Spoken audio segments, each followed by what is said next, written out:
100 বছর ধরে দাওয়াত ও তাবলীগের মেহনত সুন্দরভাবে চলতেছে, মৌলিকত্ব নেই।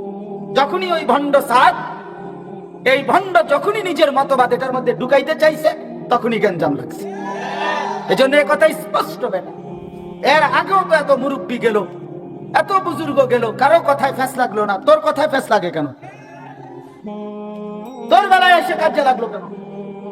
মূল কথা হইল, এই মুনাফিক, প্রতারক, বিশ্বাসঘাতক, ইহুদি খ্রিস্টান বেঈমানের দালাল, এই দালাল আইসা ইসলামের ভিতরে নিজস্ব মতামত, নিজস্ব চিন্তা চেতনা ঢুকাইবার চেষ্টা করতেছে।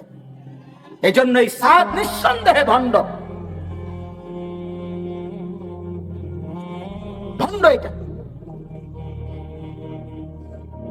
গোলাম আহমদ কাদিয়ানী যখন চেষ্টা করছে ইসলামের মধ্যে রাসূলুল্লাহ সাল্লাল্লাহু আলাইহি ওয়াসাল্লামের খতমে নবুয়তের উপরে ভুল কথা ঢুকাইতে পারে নাই, কেউ পারে নাই এই পৃথিবীতে। ইসলাম প্রুফ করা, প্রুফ বুঝেননি।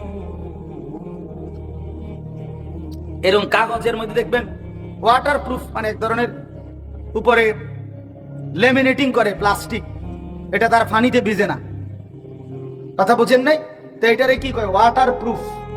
অর্থাৎ ভাই তুমি একটু সরো তো, সরো, পিছনে যাও, আরো পিছনে যাও বেটা, তো ধাক্কা খেয়ে এসে ব্যথা পাবে। তো ওয়াটার প্রুফ মানে পানি ঢোকে না আর কি, এটা ভিজে না। এরকম প্লাস্টিক আছে। বুলেট প্রুফ আছে গাড়ি, গ্লাস এরকম যে এটার মধ্যে বুলেট ঢোকে না। ফায়ার প্রুফ আছে, অর্থাৎ এটার মধ্যে আগুন লাগে না। সাউন্ড প্রুফ আছে রুম, যে এই রুমের মধ্যে আমার মেশিন লাগাইছে, বাহিরের কোনো আওয়াজ এটার ভিতরে ঢোকে না।